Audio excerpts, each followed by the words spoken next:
নমস্কার বন্ধুরা, কাজল হেসেলে সবাইকে স্বাগত।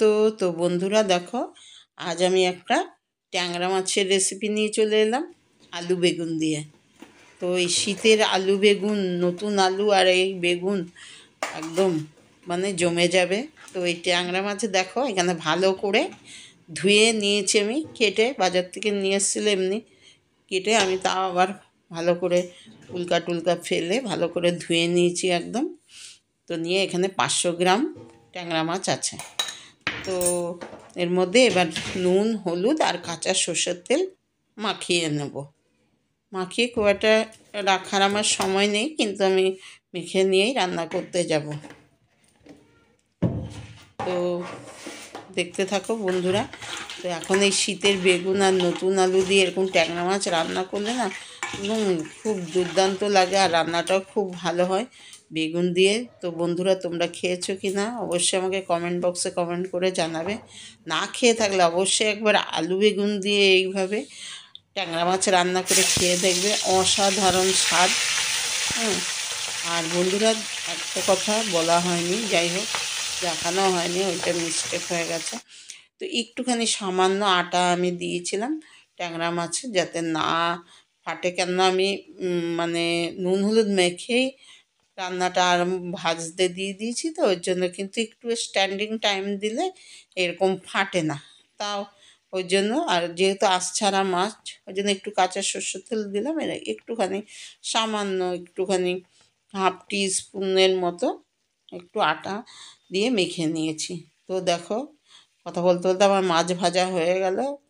4-5টা মাছ ভেজে নিলাম, 4টে। এইভাবে সব মাছগুলোই আমি এই তেলটায় ভেজে নেব। তো বন্ধুরা, ওই তেলটা আমার মাছটা ভাজা হয়ে গেছে, তারপরে আবারও আমি তেল দিয়ে দিয়েছি। দিয়ে এই দেখো বেগুনগুলো সরু সরু করে কেটে রেখেছিলাম, এই বেগুনগুলো এবার ভেজে নেব। মাছের তেলে ভাজলাম না, কিন্তু এরকম শুধু আলাদা করে সর্ষের তেল দিয়ে, অবশ্যই রান্নাটা আমি সর্ষের তেলে করছি। সর্ষের তেল দিয়ে এইভাবে আলু, এই আলু না তো বেগুনটা শুধু ভেজে তুলে রাখবো সামান্য নুন হলুদ দিয়ে। তো এই এখন শীতের ট্যাংরা মাছগুলোও খুব সুস্বাদু হয়। হ্যাঁ, একটু তেল তেলে থাকে, আর এমনিতে তো ধরো ট্যাংরা মাছ এমনি খুবই স্বাদ। বর্ষার ট্যাংরাই বলো আর গরমের ট্যাংরাই বলো, আর শীতের তো অসাধারণ। ধনেপাতার, শীতের ধনেপাতারও গন্ধ আলাদা, খুবই খুবই সুস্বাদু হয়। এটা গরম গরম ভাতের সাথে এইরকম এক তরকারিতেই খাওয়া হয়ে যাবে। তো দেখো বেগুনটা আমার ভাজা হয়েও গেল, খুবই তাড়াতাড়ি হয়ে গেছে বেগুন ভাজা। দিয়ে আবারও সামান্য সর্ষের তেল দিয়ে দিয়েছি, দিয়ে দুটো 3টে চেরা কাঁচা লঙ্কা আর সামান্য কালো জিরে ফোড়ন দিলাম। দেওয়ার পর এবার এই যে আলুগুলো কেটে রেখেছিলাম, তোমাদের প্রথমেই দেখিয়েছি আলু বেগুন দিয়ে করব। তো এখানে ছোটো ছোটো 3টে আলু কেটে নিয়েছি। আলুটা প্রথমে ভেজে নিচ্ছি। আলু আর বেগুন একইভাবে লম্বা লম্বা করে কেটে নিয়েছি। তো এই আলুটা একটু সামান্য হলুদ দিয়ে দিলাম, দিয়ে আলুটা ভেজে নিচ্ছি। আলুটা তো ভেজে নিলে দেখো নুন হলুদ দিয়ে ভাজলে কালারটাও সুন্দর হয়, আর তাড়াতাড়ি সেদ্ধও হয়ে যায়। আর এইরকমভাবে আলু ভেজে রান্না করলে তার স্বাদও হয় আলাদা।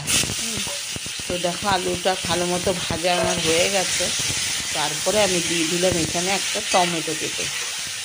আমি তোমাদের আগে সব কিছু দেখাইনি, এক এক করে দিচ্ছি আর বলে দিচ্ছি। তো দেখো এবার আমি কিছু মশলা অ্যাড করব। তো এখানে 1 টিস্পুন লঙ্কা গুঁড়ো দিয়ে দিলাম, আর 1 টিস্পুন জিরে গুঁড়ো। তো দেখো বন্ধুরা, আমার রান্না তো তোমরা সবসময় দেখো, আমার নতুন বন্ধুরা যদি না দেখে থাকো তাহলে অবশ্যই আমার চ্যানেলে গিয়ে আমার রেসিপিগুলো দেখবে। আর আমার পুরনো বন্ধুরা তো জানোই আমি জিরে ধনে ইউজ করি, কিন্তু আজকে আমি আলু বেগুন দিয়ে যেহেতু ট্যাংরা মাছ রান্না করছি, আজকে কিন্তু আমি ধনে গুঁড়ো দিইনি, শুধু জিরে গুঁড়ো আর লঙ্কা গুঁড়ো। এই শুধু জিরে গুঁড়ো আর লঙ্কা গুঁড়ো দিয়ে রান্নাটার কিন্তু আলাদাই স্বাদ। তো দেখো বন্ধুরা, তো প্রথমে জিরে গুঁড়ো আর লঙ্কা গুঁড়ো দিয়ে প্রথমে একটুখানি ভাজা একটুখানি নাড়াচাড়া করে, দিদি পোড়া লেগে যায়, আর একটু তেল দিয়েছি তো হ্যাঁ, কেননা ট্যাংরা মাছটা এখন শীতের ট্যাংরা একটু তেল তেলে হয়, তো ওই জন্য। আর বেগুনটাও ভেজে তুলে রেখেছি, জানোই বেগুন পরে তেল ছেড়ে দেয়, তো ওই জন্য এখানে অল্প করে তেল দিলাম, দিয়ে তাই মশলাটা দিয়েই অল্প জল দিয়ে দিয়েছি। তো জল দিয়েই মশলাটাকে ভালো করে কষিয়ে নিলাম। হ্যাঁ, ইচ্ছা করলে আগেও জল দিয়ে একটু লঙ্কা গুঁড়ো জিরা গুঁড়োটা বাটিতে গুলেও নেওয়া যেত, কিন্তু আমি তা করিনি, একবারেই দিয়ে দিলাম। টমেটোটা দিয়ে তার সাথে দিয়ে দিলাম, আর দিয়ে মশলাটা কষানোর পর দিয়ে দিলাম আন্দাজ মতো আমি নুনটাও তোমরা যে যার আন্দাজ মতো দেবে। তো এখন আর একটু জল দিয়েও আর একটু ভালো করে কষিয়ে নিই মশলাটাকে। প্রথমে তো জল দিয়েই কষালাম, কারণ আজকে তেল বেশি দেইনি বলে তেলের উপরে মশলাটা ভাজিও নি, ভাজলে একটু পোড়া পোড়া লেগে যাবে, তো জল দিয়েই একটু মশলাটাকে ভালো করে কষিয়েছি। আবারও অল্প জল দিয়ে দিলাম, দিয়ে এবার দেখো আন্দাজ মতো আমি জল দিচ্ছি, দিয়ে দেখো ঝোলও ফুটে গেল। তো 5 মিনিটের মধ্যে ঝোলটাও ফুটে গেছে।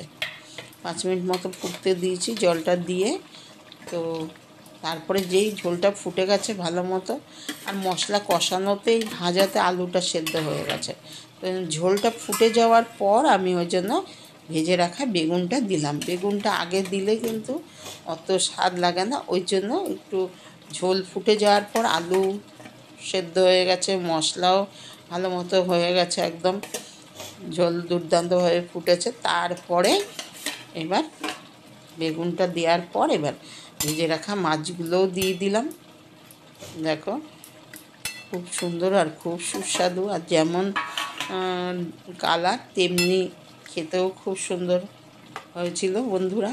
তো দেখো এই দেখো মাছগুলো দিয়ে দিলাম, মাছগুলো দিয়েও 2-3 মিনিট টকবক করে ফুটিয়ে নিয়ে তারপরে নামানোর আগে কয়েকটা চিরা কাঁচা লঙ্কা ধনেপাতা দিয়ে নামিয়ে নেব। তো বন্ধুরা, আমার আজকের এই আলু বেগুন দিয়ে ট্যাংরা মাছের ঝোল তোমাদের কাছে কেমন লাগলো? আশা করি অবশ্যই ভালো লাগার কথা, ভালো লাগবে। তো ভালো যদি লাগে তাহলে অবশ্যই একটা লাইক দিয়ে দেখা শুরু করো, আর বন্ধুবান্ধব আত্মীয়স্বজনকে অনেক অনেক শেয়ার করে দিও। আর আমার চ্যানেলে কেউ নতুন বন্ধু হয়ে এলে চ্যানেলটিকে সাবস্ক্রাইব করার অনুরোধ রইল। পাশে থাকা বেলটি অবশ্যই প্রেস করবে, তাহলে আগামী দিনে যত নিত্য নতুন রেসিপি আমি দেব তার আপডেট সবার আগে তোমাদের কাছে পৌঁছে যাবে, সবার আগে তোমরা দেখতে পাবে। তো দেখো বন্ধুরা, হয়ে গেছে আমার মাছের ঝোল একদম রেডি। আমি ধনেপাতা দিয়ে দিলাম আর কয়েকটা চেরা কাঁচা লঙ্কা। তো বন্ধুরা, তোমরা এতক্ষণ কষ্ট করে দেখার জন্য তোমাদের অনেক অনেক ধন্যবাদ। সকলে ভালো থাকবে, সুস্থ থাকবে।